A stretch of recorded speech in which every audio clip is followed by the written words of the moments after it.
This is Spartan 117. Anyone hear me? Over. Isolate that signal. Master Chief, you mind telling me what you're doing on that ship? Sir, finishing this fight.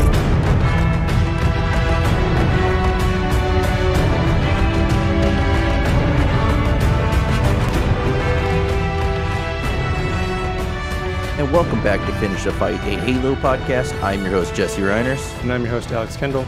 And before I forget, the polls are still open for the People's Choice and the Podcast Awards, and we are up for the Games and Hobbies section.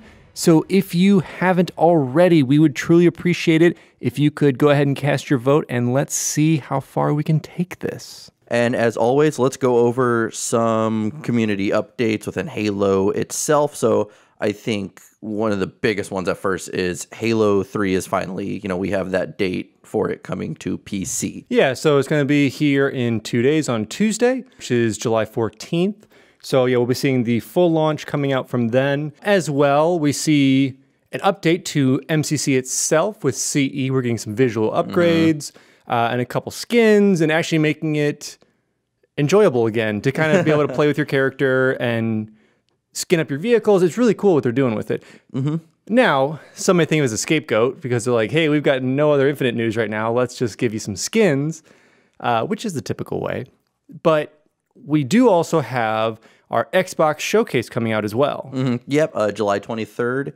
So it's 9 a.m. Pacific time, I believe. So it'll be 11 a.m. here. So I'm really excited for that because it'll be, some concrete Infinite news. I mean, well, yeah. How about this? More Infinite news, asterisks, more than likely. But there'll be more stuff about the game. Yeah, and then finally, I mean, we saw that whole Banished clip, and now there's been a lot of confirmed sets for Mega Bloks with the Banished fighting Master Chief and all these other Spartans. We're seeing, a good mix of the art style with 343 and Bungie. I mean, nothing's set in stone, so we're not going to sit here and tell you, oh, this set shows this vehicle, so that's going to be in the game. It's just, as of right now, it's confirmed. Banished will be in the game, but that's as far as we are going to speculate. That way, we're not going to be wrong about something. But with that being said, moving on from that, let's talk about the topic at hand. Let's talk about Halo Silentium. Halo Silentium is the 12th book in the Halo universe and final book in the Greg Bear Forerunner trilogy. Released March 19th, 2013, the book documents a notable amount of Forerunner, human, and Precursor history and documents the fall of the Forerunners itself. Going over really quick, we covered a lot more about Greg Bear in the Cryptum episode and then again the Primordium episode, but just one last time, let's just give you some bullet points about him. So Greg Bear is an American writer from San Diego, California. He's the winner of 5 Hugo Awards and 2 Nebula Awards. He's written over 50 books, and he has also worked as a freelance journalist, lectured at schools and the FBI headquarters, consulted at Microsoft and Google, and was the master of ceremonies at the Homeland Security Conference in Washington, D.C. in 2008. As far as writing the book, for the first 2 of them, 343 Industries let Bear roll with the majority of his ideas, setting the stage for Halo 4 itself, since a lot of the plot of those first 2 books that we talked about had little to do with the game itself, because we had the story of Riser and Shakas and get an idea of who all these Forerunners even were, and that there were humans and all this other stuff. So it's definitely laying the background of leading into 4, but also leading into CE, weirdly enough. Yeah. Trying to get those things set. When it came time to writing Silentium, though, every idea Bear had would be checked to make sure it coincided with Halo 4. Yeah, so he had a little less freedom this time. It's like, I have this idea. They're like, cool, we're going to fact check. Well, you could tell because the first 2 were much more of a novel and story and these firsthand accounts, but were still a fictitious work. Silentium was much more of an encyclopedia. Yeah. It's a retelling through this catalog and through various recordings that they have of these different people, whether it's the Librarian or either Diadact or, the Master Builder. Yeah. It's going through those, but like you said, it's fact checking to kind of set up like, oh, this is how this was set. This is why the halos were there. This is why this is positioned. So it made sense. On July 12th, 2012, Tor Books would reveal the cover art, title, and the release date of the final Forerunner novel. When the cover was revealed, though, it wasn't the final version, in fact. It wasn't the final version. In fact, the cover for the book, when it released, was a cover made specifically for the book.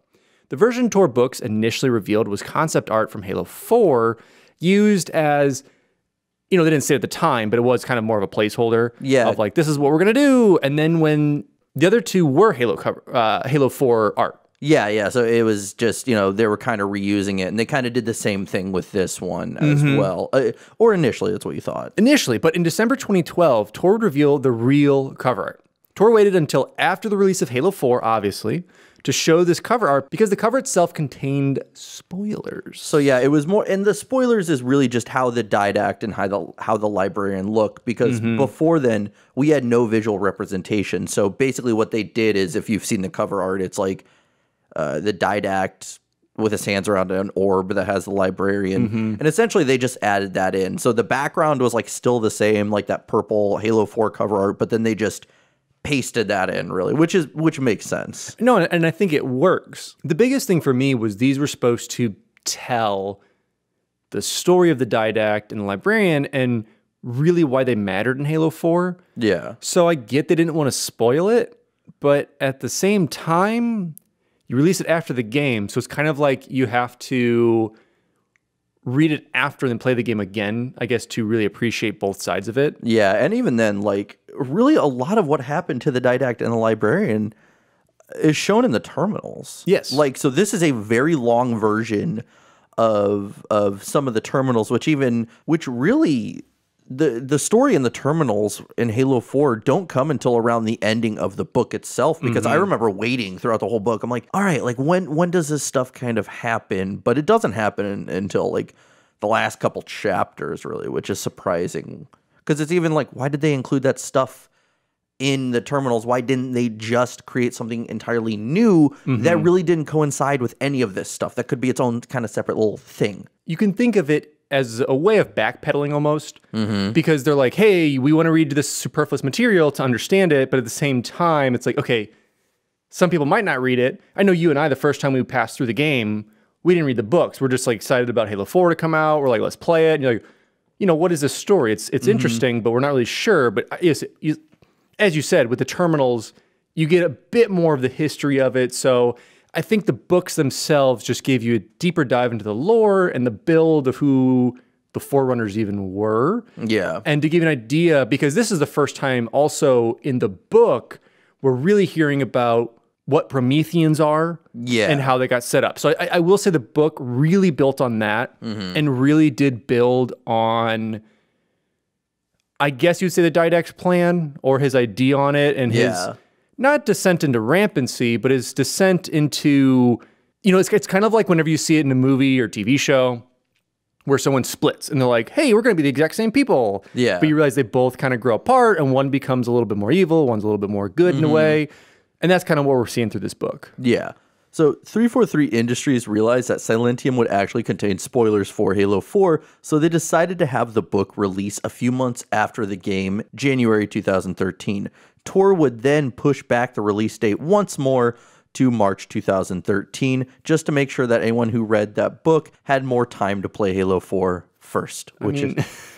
Just all you have to do is, who's playing Halo 4 and takes, what was that, 3 months, 2 months to be like, man, I can't beat this game. Let me pick this book up real quick and read about it. Like, oh, I don't want to play the game anymore. Or someone is like, I'm going to check out Halo 4. What's this? This is a book that goes with it. Well, read the book. Don't need to play the game now. And I'm going to be honest, talk more at the end of the episode, but what does it really spoil for you? It really, not too terribly much. It does in the frame of who they are and kind of why they're in the game. Yeah, and some motivations, because spoiler, we do actually learn about Diadact's motivations now. Yes. Evil Diadact now. I'm not going to say ISO or I'm just going to say evil or good. Yeah, that's all it is. Because I also left get or right shoulder, basically. Because I get them mixed up all the time as well. While I was listening to the book, I was like, wait, which one is that? Which one is that? To wrap up this whole section, To hype the release of the book, Halo 4 players could track down mysterious messages in Halo bulletins and in Silentium itself, where they could unlock in-game bonuses. And then just for some like little internal or little marketing going on, Bear would also sign copies of the book the day of the release at the University of Washington, and then again a few days later at the Mysterious Galaxy Bookstore, which is the coolest name for a bookstore ever. Oh, I love it. I wish more stores just had stuff like that. You're like, you know what? I do want to go in there. But yeah, definitely. I mean, I heard the name of that and I just kind of like imagine like some kind of galaxy painting on the outside and then you just want to go in. So. Yeah, and I hope it's like dark and dank too. Like, because you have, like here in St. Louis, you have like Star Clipper. I guess they're in Illinois now, but you have Star Clipper. That's pretty prim and proper and pretty laid out. Bright as well. Bright. I love the dingy bookstore game stores that just have shelves of like books that have been there that probably were written on those shelves and just left there and just gathered dust. But you always find like those little treats, which is just so fun. Step up your game, Missouri, St. Louis specifically, because we did just lose Star Clipper. But with that being said, you know, again, there wasn't too much about the backstory of writing this just because, you know, no one's going to interview him about how he's writing the third book at this point. Essentially, let's dive into the summary of the story itself. And really, the beginning is a little hard to follow. It is, because we're jumping back into Oni files, similar to the cut-ins, whatever you want to call them, similar to Primordium, whenever we cut back to Oni's interrogation, interview, whatever you want to call it, with Guilty Spark. We're getting that again, and each chapter is like another audio log that's told from the point of view of either one of the Diadacts, like I said, or another character, or we're going to learn about the character catalog, and a whole different kind of section of Forerunners that are there. So it segments it off well, I would say, but when you're trying to have first-person accounts from all these characters continuously, it does get a little jumbled, but we will break it down and give you guys an idea of, you know, the lore that we're getting into this and, you know, really where Bear, you know, ended us at. Yeah. But yeah, so the beginning of the book, it starts and we have these juridicals, which are, I mean, play on words, the jurisdiction, whatnot. Yeah, and I like that Forerunners kind of are about it. They're like, you are the librarian, you catalog this stuff.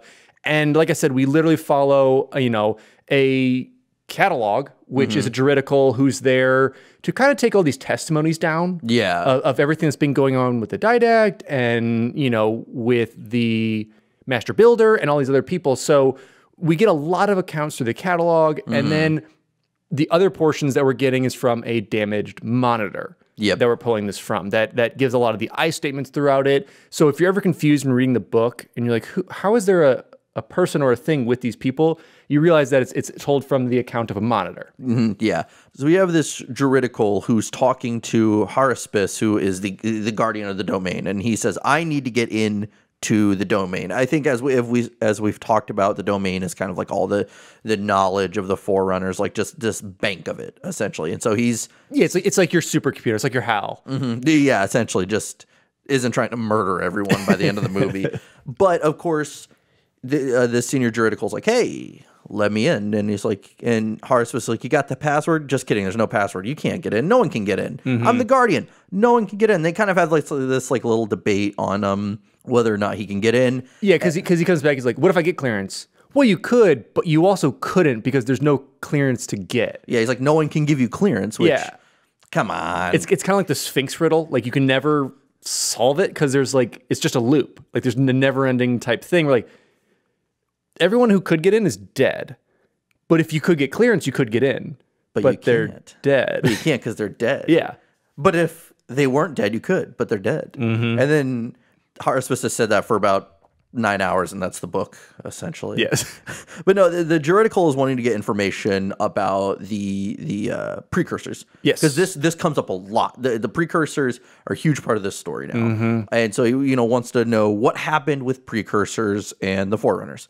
Because before, it was just kind of assumed that they scooted off, that they just kind of like disappeared, you know? And so he's really trying to hunt down, like, what's going on. Yeah, because in the end, kind of as we're seeing that the AIs that we have of today's age, or in Halo's age, very similar to all these other ones that ran across the world with Precursors and with Forerunners. Yeah. So the the domain ends up requesting that Juridical can come in. He's like, I want to testify. I've got some stuff to tell you. It's like those rock stars that, you know, their fans are trying to get in. The rock stars are like, no, let them in. Same thing. Yeah, and so the domain lets them in and says, okay, it's gonna be a lot for you. And so he basically kind of absorbs it, very similar to how we see the monitors being developed, or basically taking that human essence out and just kind of ripping it apart and making it that. So it's kind of what we end up seeing with that, is that there's just so much for the Juridical to know. Yeah. But now we move on to Air Tyrene, where we have Catalog. And it's a Juridical who is investigating this battle that just happened, where this old council had just been completely wiped out. Yes, because we're kind of learning about that old council, and that's when we're getting back to that same spirit that inhabited Shakas, the admiral. Yeah, and Forthencho, yeah. And this Juridical is interviewing the ISO Diadact, good Diadact, and the Librarian to kind of figure out what exactly happened. Because throughout this book, a lot of it is them being interviewed or recounting their experiences in the past 1,000 years or so, before the very end when they kind of like split off. And during the interview and whatnot, some flood show up. So we're already starting to see that we're kind of in the midst of the Forerunner Flood War, which has been going on. And really, I will say I do like this book gives you a grand scope of the Forerunner Flood War, because they're like, oh, thousands, hundreds of thousands of these ships have been taken over by the Forerunner or by the Flood, which really I didn't realize how big this war was. Well, and to think too, some of those ships too are Precursor. It's ships that have been revived, that have been, whether they've been floating along or what's been happening, it's been that long. And we see that the Precursors have fought this as well and kind of established this. Yeah, and jumping a little bit ahead, they do have something called Star Roads, which are essentially just, you know, kind of that, or at least what they look like, but they're just these long, like almost like tentacles made out of like, it's kind of odd how they explain it, but like light and whatnot that can just rip through things, and like big old, I don't know, star tentacles. Yes, the old star tents. So with this, the Diadact says, all right, Librarian and Catalog, get out of here. Like, you guys need to go. We're going to take care of this, you know, what we can. We're obviously outnumbered, but we're going to do what we can, but you need to go. And so while the Catalog is with the Librarian, you know, she starts to kind of tell him how she became a life shaper, and the kind of growing split between the original Diadact and her, you know, telling the story about how it was love at the beginning, and you know, your typical dumb human stuff they're talking about, but it was love at the beginning. You know, they did have different views on some things, but they really started to come together on it. Yeah. You know, he wanted to protect, you know, I think it's in the book, like he was to defend and protect or something, or defend and have strategy or something like that, and hers was to preserve. Yeah. So almost on a similar path, but it started to split whenever the Flood started to get involved. Yeah.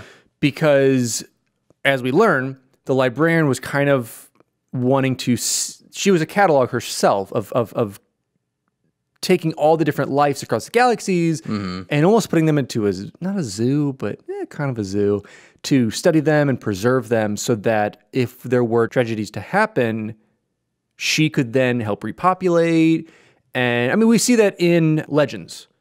Yeah, you know, with the quick synopsis of her bringing them back down to kind of repopulate. So it kind of talks about that, but then talks about how the Diadact then want to do shield worlds to defend against the Flood. He's like, this is the only way to do it, to have shield worlds where you can have all the nutrients and everything that you need to do this. Yeah. But she kind of disagreed with that, and at the same time, you had the Master Builder who said, no, Halos are the way to go. Halos are the way to go. You know, Halos and Arcs, yeah.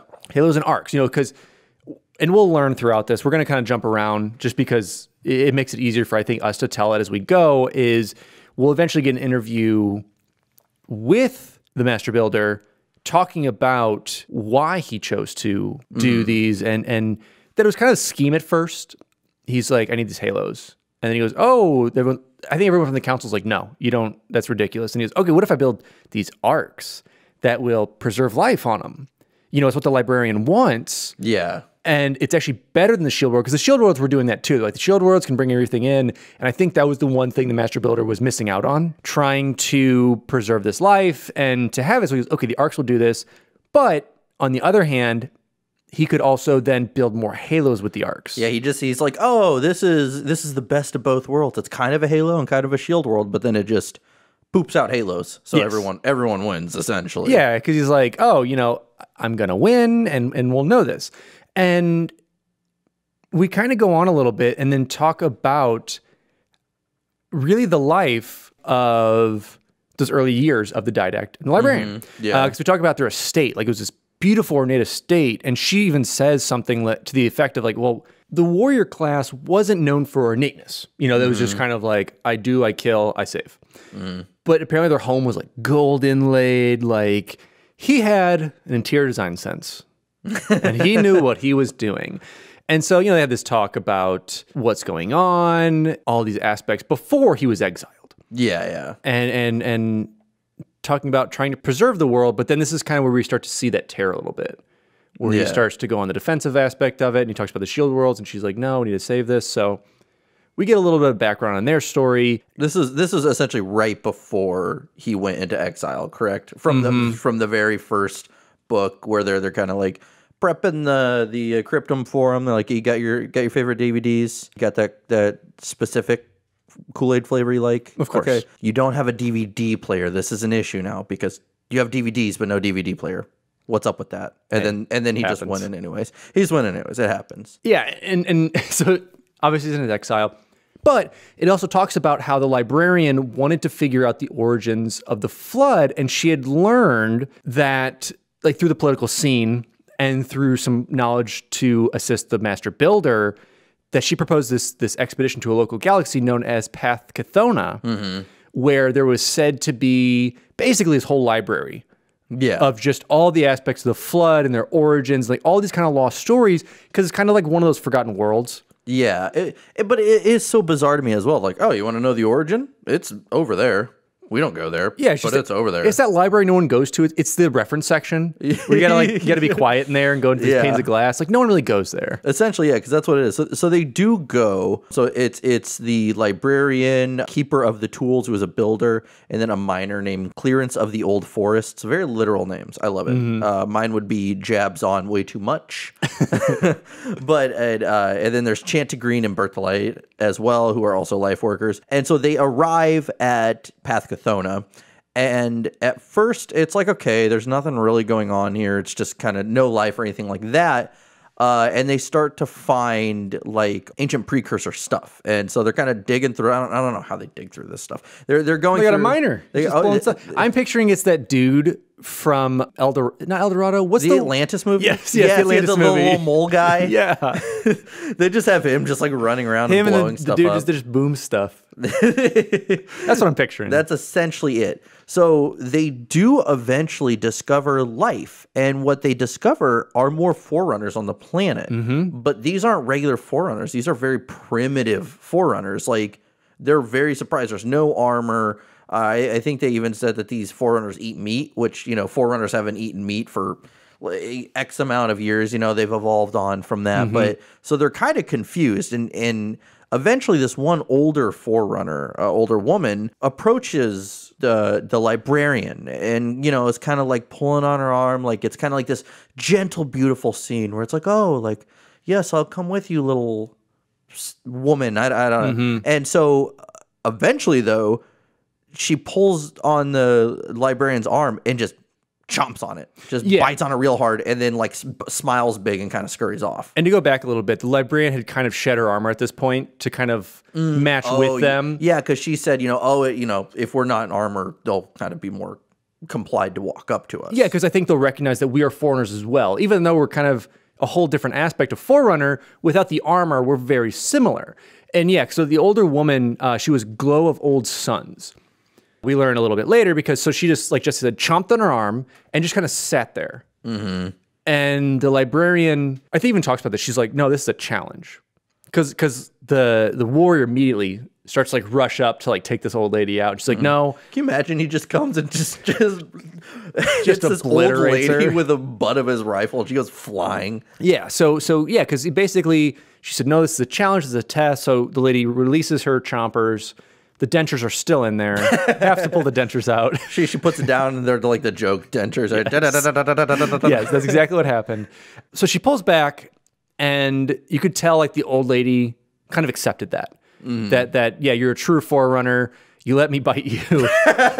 as is it. The next time I want to know if someone's my friend, I'm just going to bite them on the arm. Just bite them and stare them in the eyes. Yes, you are good. No, but so she does this, and they kind of retreat a little bit. So Librarian's like, all right, we're going to head out for a minute. You know, we're going to go pick up some Wendy's. We'll be back. Do you want anything? No? All right, good. So they head back and kind of regroup for a minute. But the Librarian starts to, like, second sense stuff. Or like sixth sense stuff or eighth sense, depending on how many senses they have. She's starting to get like some memories and whatnot. Yes, it's these memories coursing through her, and she's starting to like get these memories of the precursors, basically, and of this like ancient civilization, and like starts to realize like, oh, you know, like that bite, like it has to do something with that. Yeah. So eventually they finish up Wendy's, take the Frosty with them, and they come back, and all of a sudden she realizes, the Librarian realizes now that she can understand these ancient Forerunners. Yes, because I believe at the beginning there was like a couple of words that were in both like the modern language and this ancient language, but nothing they could really understand. Yeah, they could just pick up on it and know that there's enough of similarity. But she comes back now, and Librarian's like, oh, I get it now. Like, for some reason, as much as this does or does not make sense, when you bite someone else, if an ancient Forerunner bites a modern Forerunner, you get all the memories of those Forerunners, and you can understand their language now. Yes, and basically what that comes to be, because his Glow of the Old Suns, you know, because Librarian even offers her again. She's like, you want a bite? You want to give me it all? But she's like, no, like come with us. Takes her to this valley, and this is where the Librarian starts to discover that, oh, it's basically this microbial growth and this bacteria that actually keeps the local history, which is kind of like a full organic catalog of the domain that we were talking about earlier. And that it's kind of like built into the planet almost, and this precursor stuff is there, and they've kind of eaten the vegetation, they've grown up with it forever. So it's this weird kind of organic catalog. And I thought that was such a really interesting way to do it. Well, it's almost kind of like the same thing with Avatar, right? Yes. They have that tree where they're able to share all this information and knowledge if you just plug in your ponytail. So it's kind of like the same thing, right? Yes, it's very similar. It's very similar to some modern kind of East Asian styles of it, of like these ancient trees that hold the knowledge of the area because they're just so old. So it's taking on that idea of it and allowing the Librarian to experience it all.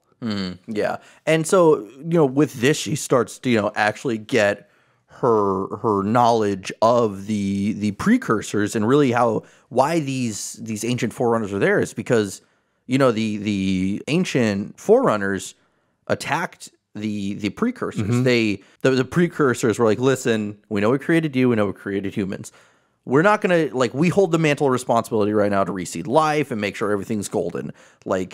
You're not going to get this mantle now. So, we've thought about it for a long time. We're going to look at humans now. So they are next. And so this infuriated the Forerunners, because initially it was always the lore that, the precursors gave us the mantle, and they just kind of went on their way. They just kind of went out into the field and died. Now we're learning that's not the case at all. It's the fact that the Forerunners were so angry because they wanted the mantle. Well, and they felt that they were more advanced than humans. They're like, why are you giving it to this backwater, no name type thing? It's like, it's always that underdog fighter. It's like, why are you giving it to them? And the precursors try to explain to it. It's like, you are not worthy. Look at you. You're obviously not worthy to handle this. And so then this leads to this genocidal campaign against them and pushes them back to Path Chthona. Yeah. They're basically, put on the verge of extinction. I know, Save the Timeless one, essentially, and he actually gets brought up later. But so now we know that's we like wiped out this species because we were angry. We did the exact opposite of what they wanted us to do. And what's crazy is that these Forerunners that are there, these ancient Forerunners, they were actually put there by the other Forerunners for refusing to take part in the genocide. Yeah, because even afterwards, when that genocide happened, a lot of Forerunners then felt bad and went into exile themselves, like because they're like, oh God, this was horrible. Why did we do this? We're gonna disappear now. Like we're done. We're just gonna go. So then moving on from that, now we're back to Diadact or Bad Diadact. And back to the present. So this is, the present now. Again, there's a lot of timeline shifts going on throughout this book where it can be kind of tricky sometimes to keep up with it. But so now we're back in the present, and Bad Diadact, not bad yet, but Bad Diadact wakes up from this stasis bubble. So he's on this ship. And he's on it with a Promethean named Sharp by Striking and another catalog and a builder who's named Maker of the Moons. And catalogs are also like they're AIs, but they're like humanoid almost. Yes. Yeah. Think of them as, I always thought of it to make it easier as if they were engineers, but they were just the smarts of it, not the building aspect of it. And that they were just kind of their neutral, like super neutral, would go to any side that they needed to do just to pull information. Yeah, and because we start to learn about this, because what happens is the Diadact wakes up first and starts to stumble around and notices that it's very similar to me, the start of Halo 4. Yeah. Where Chief wakes up and like half a ship, systems are going crazy, broken down. Very similar here because he tries to make it to a bridge and he notices, both of these in stasis and starts trying to figure out what's going on. And as they start to explore and they get to meet each other, like, hey, you're not infected, because that's what they were starting to figure out is like, oh, they might be infected. Because originally, I believe Sharp by Striking wakes first out of the two of them. And basically, he's like, you infected? And Erdic's like, what are you talking about? Yeah. And he's like, we gotta double check these things. And, we need to say that if she's infected or what's going on, because we need to figure this stuff out. Yeah, because there's stuff going on right now that we really don't know what's going on. And they even explain how, I think at one point Sharp by Striking is saying that he was like a shamed Promethean, and it's kind of asking the Diadact, like, can we work together? Because, I kind of need your permission for it. Yeah, because they talked about, or he had talked about that the Master Builder had kind of recruited them all. Because I believe, if I'm thinking this right, Sharp by Striking was on this ship that was kind of escorting the Master Builder and his crew. When they turned and killed everyone but Sharp by Striking. And so Sharp by Striking thinks that it's more of this exile type thing. Like that's why they brought him here and kept only him alive. And he wants to apologize to the Diadact. He's like, listen, I am a warrior, true at heart. I was in the Builder class because I got forced into it. But if you'll accept me, like if you'll forgive my discrepancies in this, I would like to assist you. Yeah, and remember, keep in mind that we thought in Primordium that this Diadact was dead. Remember, they're just like, oh, he's probably dead. He was launched off somewhere. He's dead. So now we're kind of like, oh, he's actually alive, and he's like, my God, I'm alive, because I assume I would be dead. But this is now where we learn about, this is where we see the Star Roads for the first time. So they're seeing out in the distance all these Forerunner ships that are now flood infected, and these Star Roads all kind of making their way towards them, which I think this is one of those cinematic moments where like you envision it in your head and you're like, holy crap, this is beautiful. Like, and this is what I want to see, because we're in the Burn, which is a flood-infested star system. So it's not even just a planet or ships coming. It's the entire solar system is flood-infested. Yeah. And that's just like, and spoiler, we don't get a lot of actual battles in this. It's more of like recounting these like, oh God, there's a battle going on. Let's get out of here. Like instead, like I would love to see like the thick of it, like what actually is going on. Like I think that would be really cool. But we don't get a lot about that. But either way, yeah, so they do realize what's going on. Well, yeah, because what eventually happens is the catalog is saying, okay, I can take these testimonies against the Builder and against Faber, but I need to connect to the network again. And it looks like that flood-infested world down there, Uthera Midgard basically. Midgard. has, you know, an option for me to connect to it. It's got Wi-Fi. It's got Wi-Fi, basically, so they can get to it. And this is where, like we said, that Promethean artifact, the slithery star roads, as some may say, appears and like threatens to destroy the ship. This is where, you know, Diadact says, okay, I'm going to stay here. Because we actually get like the kind of the juxtaposition. Because earlier we had good Diadact that's like, get out of here. I'm going to stay and fight this flood. Same thing with Diadact, bad Diadact. It's like, get out of here. I'm going to see what this precursor thing is. Yeah. These weird space snakes. What is this? Little nasty space tentacles. Yeah. So the others, sans catalog. So catalog stays behind as well. The others escape. And they get out of there and they're trying to figure out what it is. And this is where we get to see the precursor / Jabba the Hutt Gravemind gets introduced. And this is where we start to see a lot more of the history of it and kind of what the precursors kind of did to themselves, but also didn't. Yeah, because we, you know, they kind of touch on, again, you guys screwed us over. And we, you know, as we were trying to just, you know, we kind of disintegrated. And we're going to re-evolve again into this because we have nothing but time, baby, nothing but time. So they say, you know, but as we started evolving, we became more and more angry. And the same with the Timeless one. Yes. The whole entire time he was in that stasis, he just started getting madder and madder. And before he was killed by the good Diadact, he transferred his consciousness into a key mind, which is like a smaller grave mind. And so that's why now we know, okay, like, this is why he's back. Because he's back. He's like, hey, a little uglier, but that's fine. Put on a few pounds. So, and so, you know, he tells him, like, you know, we have a new goal now. Our old goal was we wanted to preserve life. We held the mantle of responsibility.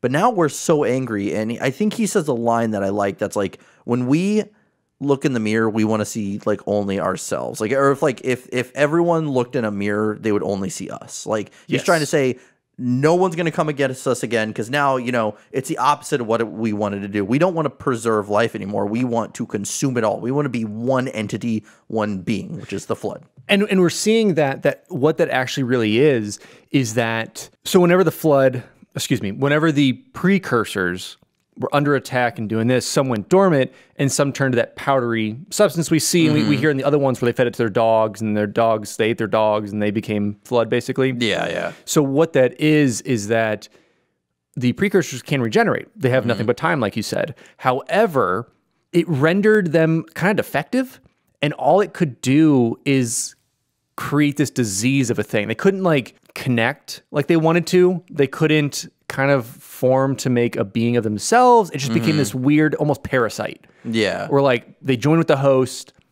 and they could only do this thing. And that's when like you're talking about, it's kind of like we want to see ourselves in everybody, but at the same time, they're like, we wanted humans to have the mantle, like we were actually passing it on. Yeah. But now with all of this and the destruction of our people and the destruction of our sanity, we have no idea what this is. And this actually starts to weigh and destroy the sanity of the Diadact. Yeah, because he's almost like convincing him, like, hey, you guys kind of suck.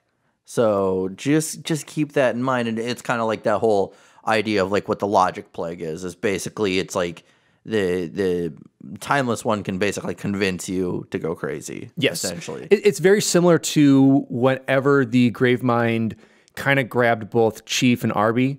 And Chief kept seeing Gravemind kind of through Cortana, but being in her system plus his system. Very similar to that aspect of it. And I mean, we're going to see that play out possibly in a game.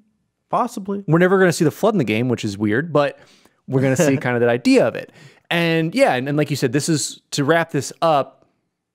You know, this precursor Gravemind basically says, you know, no creation will ever rise against us again, and that's why we are basically taking over everything. Yeah, basically, like, fool me once, shame on you. Fool me twice, shame on me. Fool me twice, you're gonna die. That's a very all-out mentality to have. But isn't this where we find out later that the Master Builder is alive? Yes. Yeah. So we originally thought that our big bad guy, Menegid Bias, was working with him. Then we realized Menegid Bias is kind of on his own. And we think Master Builder hasn't made it out of any of that. Because we ended the second one with going through that slip on the ring to make it out of that whole entire destruction. Yeah. Yeah. And so eventually, you know, it's discovered, oh, like, hey, bud, you're kind of alive still. He actually gets, you know, Diadact, bad Diadact out of there. And then they get the hell out of there. Because also, didn't they say that that catalog AI also helped Diadact, bad Diadact escape at the last minute? Yes, because the catalog was kind of able to take some of that info and deal with some things there. And, you know, you have to wonder, too, like the corruption of it, because we know that AIs are corruptible, like mendicant bias. And so, yeah, both of them had kind of been probed. But, yeah, we get back to the Master Builder and realize that he's actually been fighting this the whole time. Yeah. And has, like, his own squadron that's, I think they're down to, what, 2 or 3 ships, and they had hundreds? Yeah, like, it's just been slowly getting dwindled down. And that's kind of the case with basically every encounter with the Flood itself. But yeah, so then this is where we get, like, a little awkward meeting going on. It's because eventually the bad Diadact is returned home. And when, you know, he finds out beforehand, like, oh, okay, so... because I think at one point a catalog is like, you shouldn't be here. Like... You're here, but you shouldn't be here. Yes. And he goes, oh, so that means that Bornsteller took to that thing I did, and now he's me. And so eventually he's returned back home, and we get this like awkward confrontation between the Librarian, the good Diadact, and the bad Diadact. The good Diadact, the bad Diadact, the ugly Diadact. Yes. That was a bad joke. Great job. But yeah, and so like I like it's like a description like, oh, okay, so the bad Diadact has more scars than the good Diadact, but you can tell they're the same. They kind of both like puff out their chests and like looking each other down. They're like, Yeah, because I think they even talk about that, you know, if we were to fight, or either catalog says it or one of them thinks it, if we were to fight in combat, we are completely equally matched. We are matched in skill, strength, armor, you know, all these other things. You know, it'd basically be like fighting like Shadow Link. Like all your moves are exactly the same. But you do beat Shadow Link eventually. And one of these does beat the other one eventually. This is also true. But yeah, so it talks about that power struggle, and we start to really see the split. And that's like I said, like the good angel, bad angel on your shoulder type deal between these two. We start to see really how much that Gravemind has affected the Diadact, the bad Diadact. Yeah. Because we had learned in the story with the Librarian that, you know, they had, let's say, political differences. I guess it's probably the best way to say it. Yeah. He wanted these shield worlds. She wanted to preserve, but they agreed upon it. We learned that changed a little bit later, but he starts to be like, you know, humans need to be wiped out. Like, why are you trying to preserve these things? You know, we should do this, and that. And she's kind of like, I really don't know who you are now. Yeah, and it's the same thing with he's trying to tell good Diadact, like, oh, you're okay with like these Halo rings? Like, that's against the mantle of responsibility. How dare you? Like, you're no, like, you know, you're not me. I'm me. You're a crappy version of me, essentially. Because I think eventually, though, it does end with him, and maybe this is jumping a little later, but he does eventually tell good Diadact, like, obviously, like, it's almost like they're, I don't know, like, it's weird I say this, it's like, you get my wife. He's like, you got, like, she loves you more now. Like, she clearly is not in love with me. She's in love with you, who's a better version of me in a way, romantically. So, like, she's all yours, essentially. Yeah, and I've always wondered that, like, reading this through, is that a really clever writing thing or just a throwaway? Where it's like, is that his Forerunner coming through and being like, listen, I know something's wrong with me. Like, you should be with her? Or is it just writing that it's like, you're with her now because she loves you more? I think it's the latter. It was literally just like a small conversation, like, you get her now. I think if it wanted to be that writing of him, you know, having some kind of sanity, I think it would have been explored upon more. But tell us what you guys think. Yeah, and I wish it was. I think that's the one thing lacking, that it kind of went over my head when I first started reading it and had to kind of go back about really the Gravemind really inhabiting him and taking this over, because it just kind of seems like he's a dick. Yeah, it's really what it comes off as, and then it's not realized until later. And even then, it's like nothing that they really present on. I wish it was more like Jenkins. Yeah. Like much more the inner monologue of like fighting against it. And you having, like even maybe the voice of the Gravemind itself, because that's how they talk. They talked about how the Gravemind didn't like actually say words. He like vibrated his brain almost and like telepathically talked to him. Yeah, it had like a signal that kind of went into it. So having that occasionally him like buzzing in his head would be a little more interesting than him just coming back being like, humans suck, I'm a dick, keep my wife. Yeah, so I think that's one of the points where I wish I explored more. I'm going to think of it that way anyway, because I think that's a much better redemption arc for him, because he's always kind of been terrible in my eyes. Yeah. Like, even in the first book where we meet him, he's just kind of like, do this. All right, you're imprinted now. But yeah. Sucks to suck, loser. Yeah. Oh, this is going to bite me in the ass later? Whoops. Yeah, that's karma, son. Come on. So anyway, as this kind of breaks down and they kind of go their ways, we do see a lot of those star roads starts to open up again. We see that Nomdagro, their home planet, starts to get ravaged by the flood. Yep. And so we have the Audacity and Mantle's approach, which was the Master Builder ship, head out and go towards the greater arc, which is now like the only bastion of life.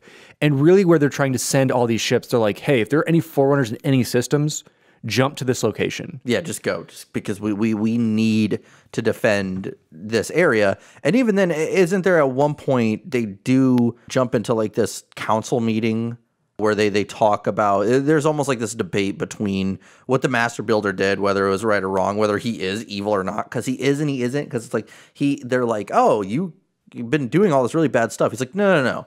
I've also been fighting the flood as well. And he does talk about, he's like they talk about him kidnapping the Diadact and everything. He's like, why would I do that and then save him? Like, you guys are crazy. And then it goes into this other debate about, well, which Diadact do we actually give the power to? Yes, because we get to a council now. And it's this main council, and we learn of all these major Forerunner members. You know, some have been there, I think it's thousands and thousands of years before any of Master Builder and the Diadact were born. Yeah. And have been on this council, and like you said, are basically talking like, who's gonna lead us? Yeah. The Diadact was pretty much the leader of said project, but you know, he's not here. And the Master, you know, that's when Master Builder does that thing where he's like in the shadow in the back and just coughs, and they're like, who's that? And it's like, it's just me, Master Builder. It's literally like in Jaws when the one guy scratches the chalkboard. Yes. He's got eyes. I don't know. I'm not even going to attempt to try to quote that, but that's it. And as they keep talking about it, you know, they're like, we need to figure this out because Flood are going to attack. Who's going to take control of this? And this kind of argument, it's like a split of the ISO Diadact versus Diadact, who should lead us. But that's when Master Builder jumps in. He's like, listen, I was there. The Diadact is 100% under the Gravemind. Yeah, because didn't he even say, like, the Diadact literally told me, like, hey, message from Gravemind, he killed your family. Yes, just so you know. Yeah. Yeah, to Faber, he's like, Gravemind absorbed your entire family on that planet you thought they were safe on. They're all dead. And he's, like, weirdly cold and, like, has, like, even though he didn't really have a personality, in my opinion, he's just, like you said, just, like, a robotic messaging machine now. Which it's so weird is how big of a deal it was for the Diadact. Like, it wasn't a big deal in the book, I felt. Like, it was kind of like, yeah, he's evil. Okay, cool. Anyways, like, it was like one of the things like, no, like, if one of your greatest warriors is, like, under the control of the Gravemind, essentially. Like, he's crazy. Yeah, and once again, that went over my head a little bit till I started reading more and more into it, and I was like, oh, yeah, that really does affect him. I just thought, once again, that they had this conversation, they left, and now he's just, I hate this. He's like, I'm done. Yeah. I want to retire. Suck. Because I thought that was much more of the taking your one whole and splitting in halves and like losing, quote unquote, your humanity in one of them. Yeah. But obviously the Gravemind thing makes much more sense. But yeah, so the Master Builder ends up getting the convincing. He's like, listen, I would love to lead this. I can't. Like, the Diadact has to lead this, and we need this one, the ISO, the good one, to lead us. And as this council is going on and as they're talking, a huge, I think it was hundreds and thousands of ships start to come towards the Ark, led by Mendicant Bias. Our boy, who was, you know, as we said, he went off to go interrogate the Gravemind, or the Timeless One, and after like 30 years or something, convinces this dude, or this AI, like, hey, you should be evil with me. Let's mess these guys up. Like let's just start like our own version of Pranked and just like mess with them all by killing their families. All right, let's go. Yeah, and while this is also happening, as they had come up to the Ark, the Librarian had learned that for some reason they had started to put the humans down on the halo that was there. And she's like, why are my amazing, beautiful humans? Yeah, why are my little human babies that are actually adults, but I call them human babies? Yeah, and she's like, why are they down there? And they're like, I don't know. We were kind of running out of space. Like, I don't know. So she's like, okay, send some life workers down there, like get them taken care of. But as this invasion's happening, she's like, what the hell? Like, there's no way we can save all of these people and this stuff. If we had already had warriors down there and stuff to transport, we could take the ring plus the Ark and like leave. But that's just not possible at this point. Yeah, and we do find out eventually that the reason the humans are down there is because bad Diadact is making Prometheans out of those humans with the composer. Yes, as we see these ships start to leave. Yeah. You know, he takes his ship with the composer on it and just starts, you know, like... War of the Worlding them? Yeah, War of the Worlding them, basically, like sucking them up and taking it. And she's just watching, you know, aghast at it and like, what is going on? Yeah. Why is he doing this? And he just does like a clean sweep and then is like, all right, see you guys later. Because he's like, because it's weird that he's still under the control of the grave mine, but he's also not, or like, he just has these like weird, he's not fully under control, but it's like, he's like, we need to fight the flood with these Prometheans because they're immune to the flood. So I'm going to use this and I'm going to be kind of like a dick about fighting the flood, but I'm also kind of under the grave mine's control kind of thing.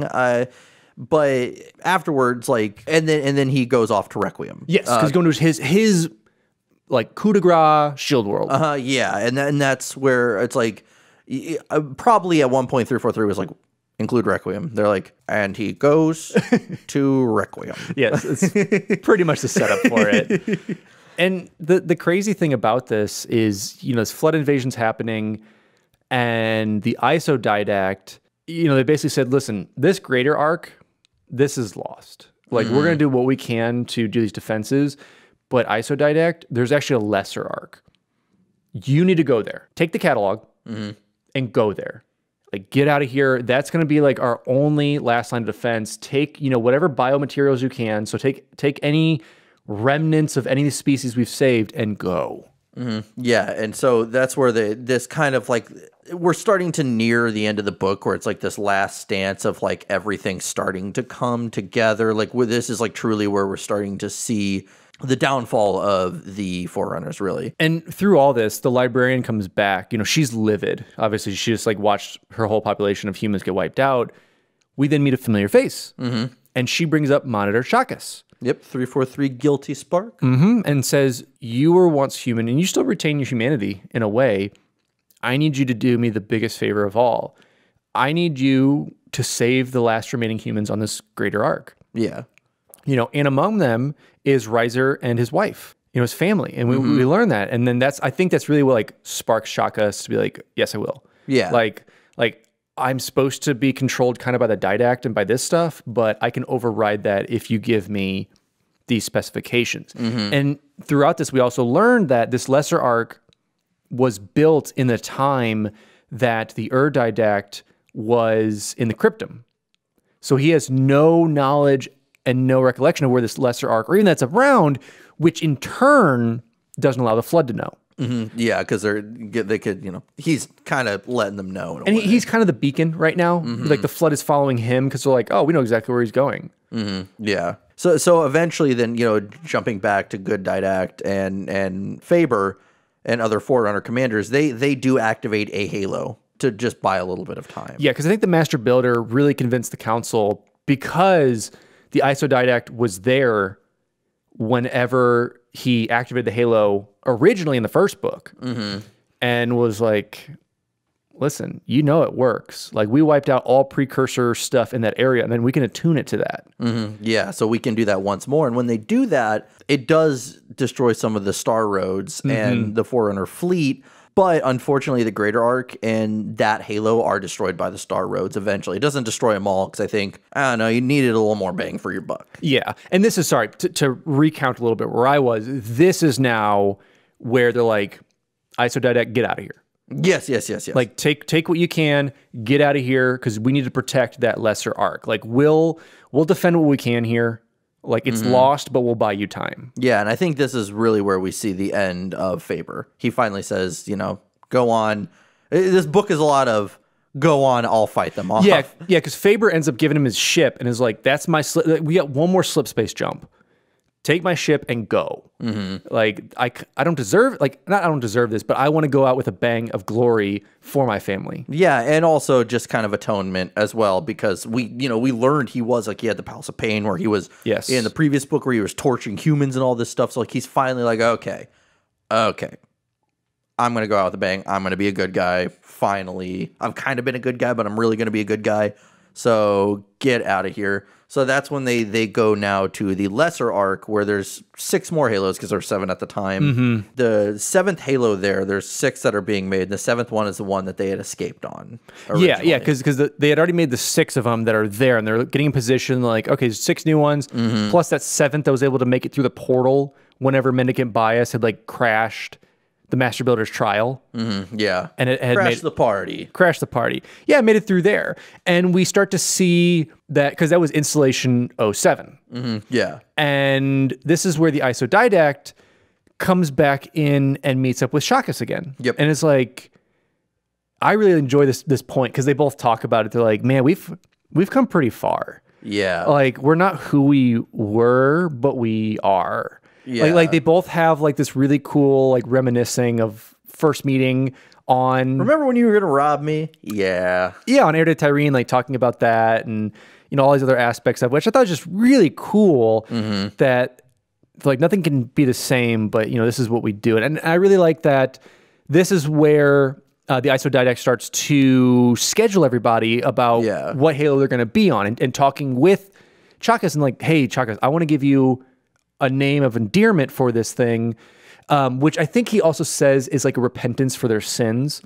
That's why he ends up getting 343 Guilty Spark and puts him on Installation 07 and says, hey, like, I want you to be able to control these things and have the option to launch the halos. Like, if I said, I want to give you the commands to activate them and wipe out life, like, would you? And Shakas just doesn't answer. No answer, because I don't think he knows how to. Like, yeah, because I think at this point still he has so much humanity in him.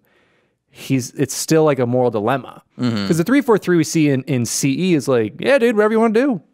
As long as we activate your reclaimer, do it. Go for it. I don't care. Yeah, but in this, it's still so much more like humanity of maybe. I mean, I'm not sure. But he definitely puts that mantle of responsibility on top of Shakas, or 343 Guilty Spark, as his new name entails, and says, you will be the one to kind of take care of that. Yeah. So then moving on from that, we're now back to the Librarian. So she follows Bad Didact onto Requiem. Yes. So she, in her ship, decides, she goes, okay, here's the 2 things I can do. One, I can board his ship, and his ship will accept me because I'm in the green, the whitelisted. People can come in, and they'll be like, oh, what's up? Here's a tea. Come on in. Or do I follow him through to the Shield World? And she does decide to follow through to the Shield World. Yeah, so she gets to the Shield World, and she goes, and I guess really you call it, she confronts the Didact. Yeah, so... And to recant a little bit, Mantle's approach, Didact ship, I believe I said it was Builders, but it's Didact's, which was kind of the Builders to start, so we're going back. But anyway, as the Mantle's approach goes through to the Shield World, so does Librarian on Audacity. And this is where, as she gets past the defenses, because she's a friendly, gets through there, she ends up finding Endurance of Will, which is a Promethean who was a former lover of the Didact. And a little bit prior to this, she was talking to basically an AI, a monitor that was there. Yeah. And the monitor was like, oh, what are, the Didact know you're here? And she's like, oh, it's okay. He knows. He'll know. And because she has basically all clearance, she's kind of talking to him, like, what is this for? What's happening? And starts to figure out that these Prometheans are being made and that they're putting like basically human essence into them, and brings a request to this monitor AI and is like, okay, well, I need a weapon if I'm gonna, you know, kind of help defend this area. And that's where they're like, okay, brings her this small rifle that fits to her hands and fits to her body. It shrinks itself down to form fit and to get comfortable. And it says, okay, well, hey, I think you want to meet the Diadact. Yeah. And at the same time, that's when she meets Endurance of Will.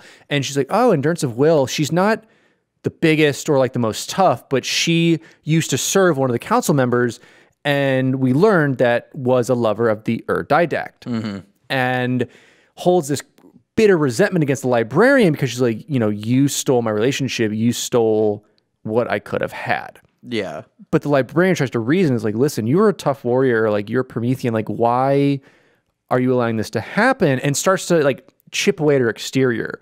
Because she's like, I just follow orders. I follow what he does. And she's like, but what he's doing is wrong. And she's like, I just follow his order. And starts to like chip it down, and eventually comes to the point of like, listen, you know, there needs to be some, like she eventually like kind of breaks into her and is like, you know, he's doing wrong. She's like, I know, but I need to follow. I think what he's doing can work. And she talks about this, and, you know, eventually at the end of this, the whole end of this saga, she basically tells Endurance, you know, someone needs to stay here and take care of him.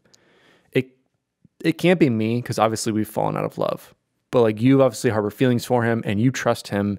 You should be the one to stay here and take care of him. And that's when Endurance kind of agrees. But at the same point, as before all this, that aspect goes on, this is where that monitor like does inform the Diadact and Endurance, like, we need to go see your boy. And that's when they get this private meeting between the Diadact and the Librarian.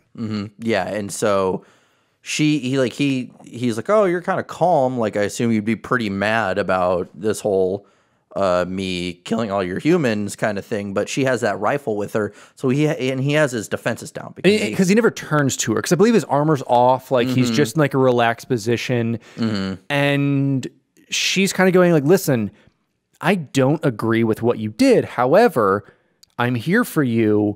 And if this is what we need to do, you know, unfortunately, this is what we need to do. Yeah, but, you know, as she's, like, definitely wearing, like, making herself seem as innocent as possible, she shoots him with a rifle.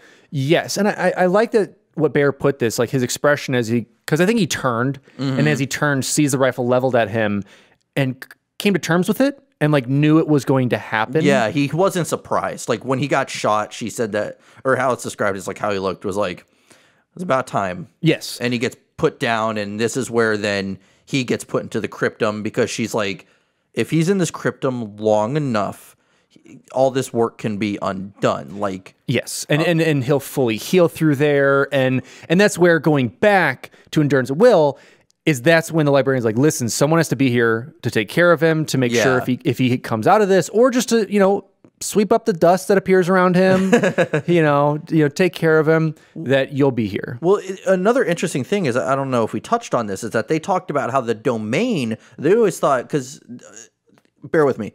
So we're talking about the domain right now. So the domain, we find out, is actually a precursor creation. Forerunners always thought that it was a Forerunner creation. And so when you're in the cryptum, you're connected to the domain, and that's how she was like, oh, through the domain, he's going to become sane again. Well, what they then find out is, oh, crap, we're destroying, when we fire off these halos later, it's going to destroy precursor stuff. And that includes the domain. So they're like, there's a possibility he's never going to heal. Yes. Like, so there we go. There was finally the reason why the Diadact wakes up in Halo 4 pissed off, because he's like, what the hell's going on here? Because I thought, like, why isn't he a good guy? Now I know. Now I finally know. Yes, and it makes sense. And to go back a little bit to the Promethean Knights, you know, Diadact does have this speech of very much Gravemind-esque of that precursor of, you know, I'm building these to take out the Flood and any other species across any galaxy that challenges us. So it is that, like, adapted Gravemind aspect of, instead of just saying, like, oh, you know, the precursors are the best, like, we're going to save them, it now is transferred to Forerunner of, I will take everyone out. And that's basically going back to where the Librarian finally levels the gun. She's like, you can't do that. You just simply can't. Yeah. But moving on from that, then this is where the Librarian goes to Earth to kind of, you know, draw them away from everyone. That way, good Diadact can activate all the Halos and kill everyone. Yes, because she sends this message out. She's able to, having that security clearance she had, to take several knights with her and to kind of build a security council around her to say, like, I need a little bit of a force to come with me to attract the Flood. That I'm not just like, you know, shouting into the void like, hey, Flood, it's just me on Earth. Come on over. And, you know, as she's doing this, like you said, she knows she may only buy him minutes, but that may be all he needs to get everything up and running and to get things taken care of. Yeah, and this is where the Gravemind is almost kind of starting to mess with her, because he's sending out ancient human essences, including that fourth Encho, Lord of Admirals. Because I was like, why is he in this book again? And then I was like, oh, it's because apparently the Gravemind can do that. And this is where it's revealed, like, oh, the domain is indeed created by Precursors. So yes, and it kind of goes into what the composer is, which is adapted Promethean technology, or excuse me, adapted precursor tech. Yeah. So it's doing the same thing of taking human essences that I think the way they described in the book was it was an essence put on top of another decaying human or something. I think so. Basically yeah. like Flood infected, but like they put a projector on him and like had this whole thing. Cause she goes, cause she right away knew. She's like, at first, like, Lord of Admiral, like, no, like I saw you fall. Like there's no way this is you. And so, but it is the essence of him, which I thought was just really interesting and such a cool way to do it, because he does talk like the Lord of Admirals. But at the same time, going into the book, it's also a weird warning the Gravemind gives, because they still have somewhat free will. So the Lord of Admirals warns her of it. So I was very confused on that aspect of if the Gravemind was sending like this like cheeky warning ahead of time. Yeah. Or what was allowing that to happen. I was very confused. I know it was to mess with her because she loved her humans, and these are like these major humans that she has to watch die in front of her again. Yeah. So it was just a very interesting aspect of that. But yeah, and so basically, it never says she dies, though. I will say, it never says she dies. It just kind of leaves off with that. And then we go back to good Diadact, who finally does decide to activate the rings while... and he's only mentioned a few times, but offensive bias is the new Mendicant bias with Chrome. He was Mendicant bias is Internet Explorer. Then offensive bias is obviously Edge. Obviously, they're both garbage, but this one's newer because he was the AI that was on the Greater Arc that was taken along with the catalog. So they went there to take care of this. Yeah, but in the end, you know, this is where I think it's like that moment that the good Didact is like realizing all the other Halos are firing off. So he fires off his Halo, and that's like really it. Like all of a sudden, it's just like during this grand battle and everything that's going on, all these Halo rings get fired off, and that's it. And then it's just silence. And of course, you know, as we know, like, what we already know that's when all these Forerunner AIs are starting to reseed life throughout the galaxy. But then we just have Guilty Spark. He's alone, and he's just starting to reflect on what he's about to do for the rest of his life and what he's been doing, which is just going to be taking care of these Halos and making and trying to interact with anyone that comes with. This is where then all of a sudden, so he gets a signal from a, you know, unknown civilization, but then the array of the Halo just wipes it out. Yes. And then that's really it. I know it also says that like a large part of like his memories and stuff get wiped as well. Kind of like what they do with C-3PO at the end of Star Wars Episode 3. So yeah, like that's really how it ends. And I didn't actually know this. You told me this, that there were a few chapters left out. Yes. Of the audiobook.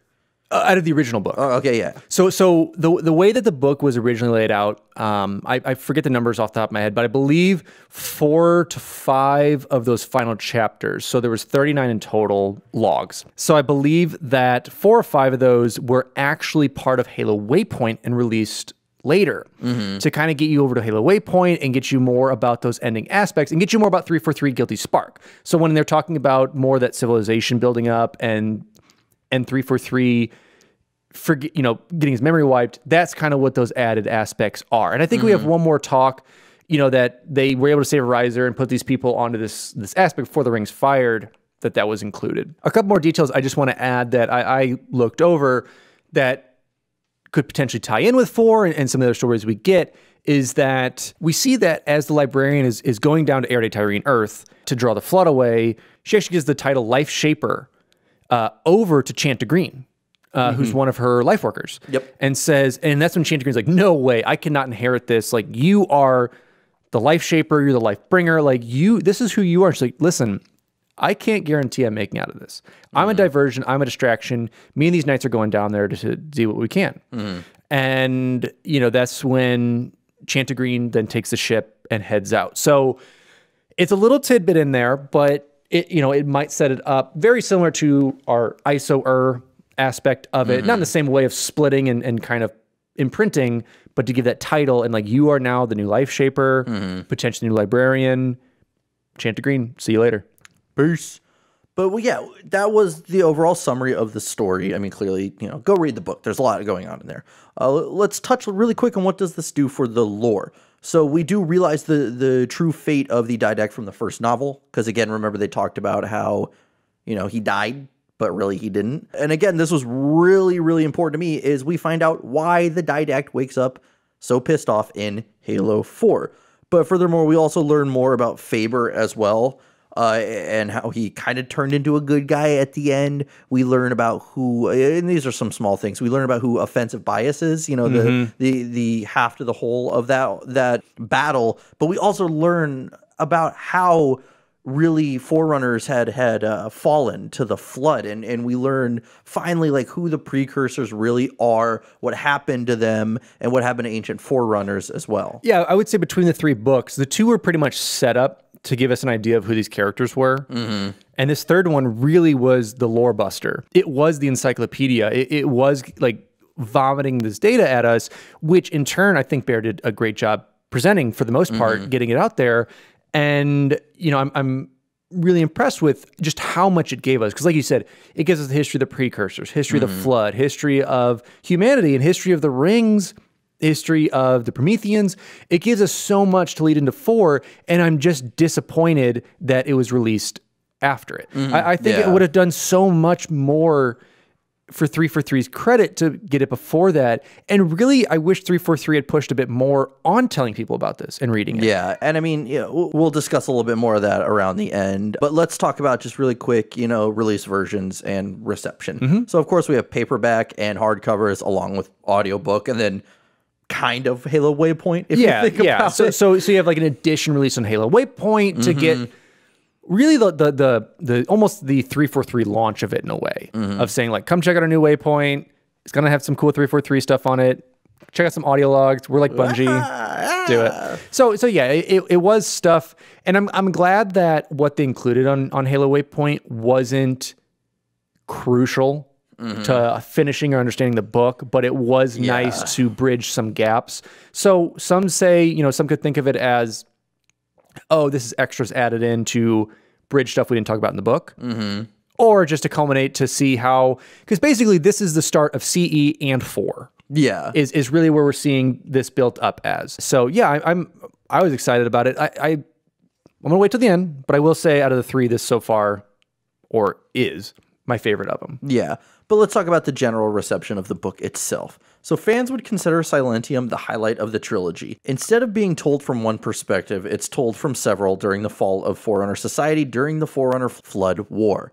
For the first 2 novels, fans and critics were split on their opinions of the book, but it seemed that Silentium would be the one that was the fan favorite after all of the trilogy, because those first 2 were kind of drawn out. I mean, really, this could have been 2 books. Yeah. But moving on from that, Silentium debuted at number 8 on the New York Times hardcover fiction bestseller list, and then dropped down to number 35 the following week. It also debuted at number 24 on the New York Times combined hardcover and paperback fiction list, because we have to have a million of these lists for whatever reason. Of course. and it also entered USA Today's top 150 books in March 2013, along with being one of Barnes & Noble's bestseller picks. And then as far as reviews and scores, you've got Walmart users giving it a 4 out of 5, Barnes & Noble a 4.75 out of 5, Audible 4.7 out of 5, Goodreads a 4 out of 5, Mirrodin Games 8 out of 10, eBay 5 out of 5. Those users love it. That was one user, by the way. So those user parentheses S parentheses love it. And then Amazon overall would give it a 4.5 out of 5. Now, wrapping this all up, the notes-wise, Bear has stated that he wouldn't never write for the Halo universe again. He has simply stated that he's just going to focus more on his own original novels. Yes. So he's never said no, but I don't think he just wanted to outright say no. Yeah. Because, again, there was a lot more of 343 kind of breathing down his neck for this one. Well, and you also say, you never say no to opportunities. You just go, I haven't been offered yet. Yeah, same with with when Marty's been asked, like, oh, I'm more than willing to do it, but the offer's never been there. Yeah. But also I'm way too busy with my own game anyway. Yeah, it's that tactful thing of, I'm not going to reach out to them. If they, for some reason, it's like passive. If they reach out to me and give me a topic, sure. Yeah, we're talking about like Marty composing again. So this is the time where we now sit back, relax, and we just discuss a little bit of the book and how we felt about it. As always, Alex, please start us off.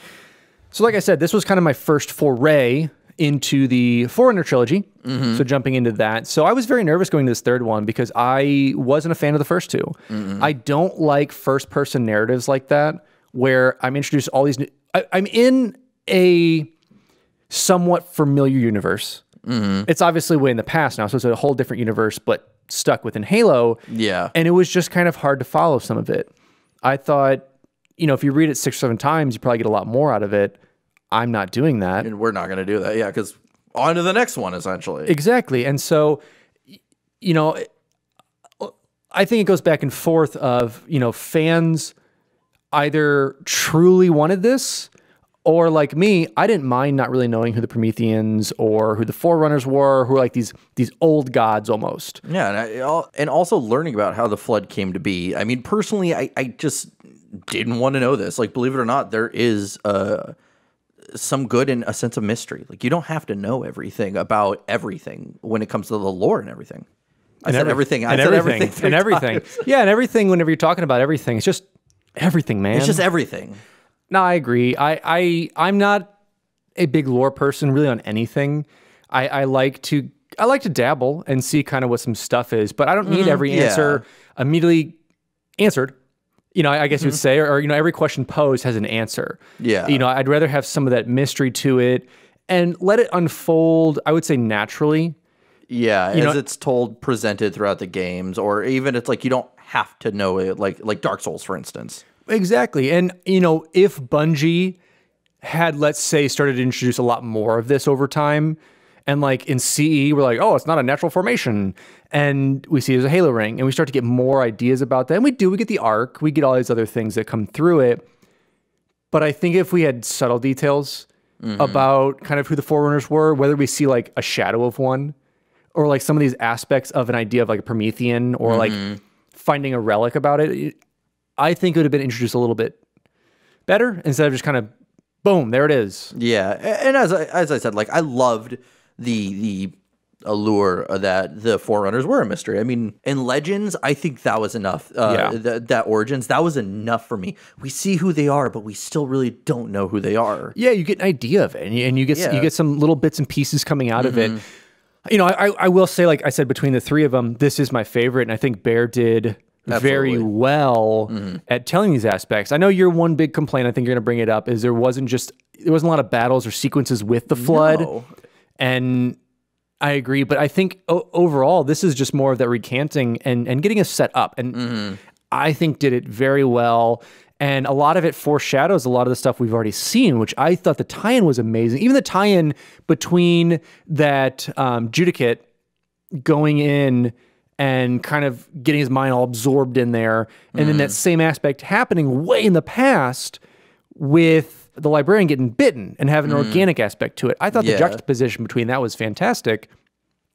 And I do like the intro to the Flood. I think that was probably, I liked the Precursor aspect of this more than the Forerunner aspect. Yeah, the Precursors, and they're still a huge mystery as well. So this really is our new Forerunners, essentially, because we still don't know too much about them, which is really interesting at the same time. So now we have a new thing to go, okay, we need to learn about them eventually, maybe an infinite that will happen. Yes. Who knows? And here's the thing, it's one of those things, I almost think at time we still also know a little too much about the Precursors, but that's just me, because again, I do love the mystery of things. Yes, and we definitely got the on-the-nose intro of who and why the Flood is. And I liked it. I thought it was a smart way to do it. It reminds me of a lot of that sci-fi aspects of, subdividing, but losing a little bit of, for lack of a better word, humanity each time. Yeah. And instead of having a full balanced diet of good, bad, disease, cures, stuff like that, it just went down to the hungry disease aspect of it of, we're not thinking straight. We're just going to kill everything and be everything. Exactly. And as I had said before, I had preferred that we saw a more grand scale battle going on where it described some tactics and things like that to be a little more interesting. But that's just me. I agree with you that this is probably the better of all three. With that being said, I'd say I'd give this probably a 7.5 out of 10. Nice. because really at first it's a little hard to follow because it jumps between perspectives a lot. Eventually it does settle down though and let one perspective tell a chapter or two's worth of information. But that being said, 7.5 out of 10. Overall, we finally wrapped up this trilogy, our first trilogy that we wrapped up. So I mean, that's that. Would I ever reread it again? Probably not. No. Yeah, it just depends. And the one thing I will add that I think is a disappointment for three's aspect is that we don't see the Flood in 4 or 5. Even though the Gravemind aspect is a major player into why we got the Diadact the way he is in 4, we don't get much of that referenced. No, he just wakes up a dick. Yeah, he just wakes up and he's like, if you didn't read the books... Sorry, this is jumping over to 4 a little bit. If you didn't read the books, he became kind of just a very stereotypical bad guy. Yeah, that's really what he was. He's just like, I'm a bad alien. Here's my alien army that can teleport. Rah.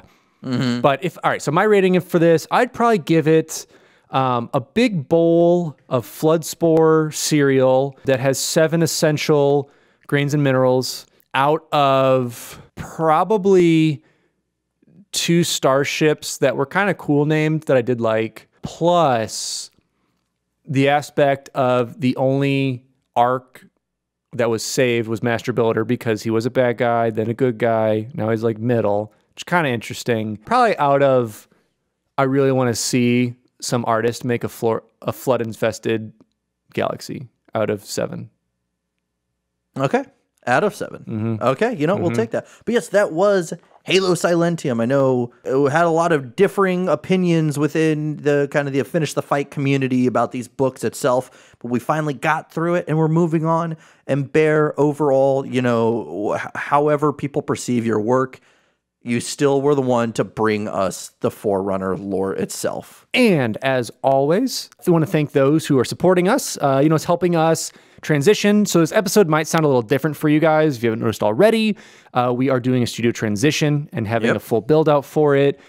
So it'll probably sound a little different. We're going to try and get as close as we can. But all that aside, this is all because of our awesome patrons who have been able to help to support us through this, get this transition going, and get these things out to you. So if you ever want to join our Patreon, we have links in all of our descriptions of all of our episodes, or just DM us on any of the social medias or on Discord. But want to thank those who make this possible right now. And we have McCrae Austin, Jamie Sneed, Graham, thatLIgamerguy, QuantumEasy, Dilfix, Baby Z, Alejandro Jaramillo, Duststorm, DGamer1298, Jonas, James Yervasi, Brenton Bagley, DragonFire, Cowyn Fong-Feliciano, Mr. Chofe, Colonel Panic, Grant Dillon, ZZ Slipaway, AngryCanadien, Brandon Reshetar, Harvey Chong, Skyjack, Taqtix, and Charles Zitter.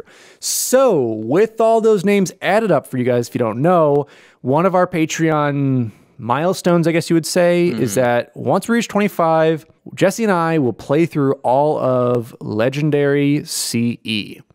So we'll be streaming that. We'll give you guys some dates that are coming up that we'll be doing that. Yeah, check our social for that Check stuff. the social for that stuff. Depending on when you listen to this episode, regardless, we'll have it on social. We'll be blasting it, where I will be basically speedrunning it, and Jesse will be there. And I'll be carrying I'll be picking up the slack. You'll be running by the enemies. No.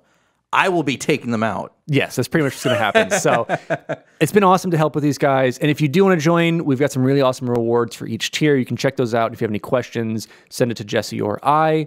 And then as well, we do have our 2 stores. We have our merch store where we have some of our FTF branded clothing. Let us know what you think.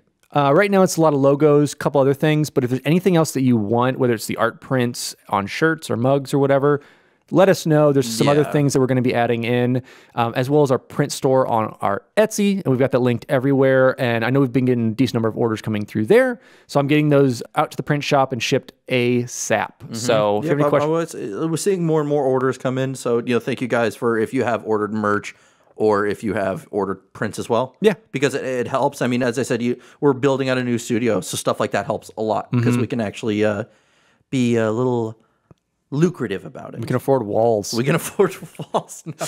Well, we can afford a ceiling now. That's what we had to create in the last that's studio. What we did. This came with ceiling. So bam, there we go. So now we're building a new wall. Yes. But, Alex had mentioned social. We are on Facebook. We are on Twitter. We are on Instagram. And we reply to any and all messages. So please, let us, know what you think of the podcast, or if you need a link to any store or the Discord or anything like that. Because, again, join our Discord as well, because it's open and free for all.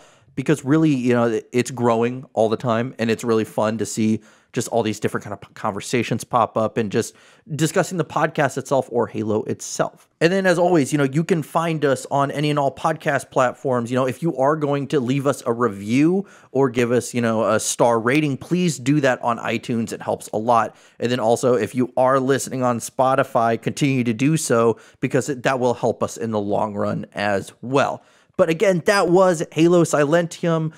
Bear with us. We are in a new studio right now. Get it? Bear with us. But we are in a new studio right now, so hopefully by the next one, everything will really start coming together. And I'm really excited for the future, what's going to be happening later this year.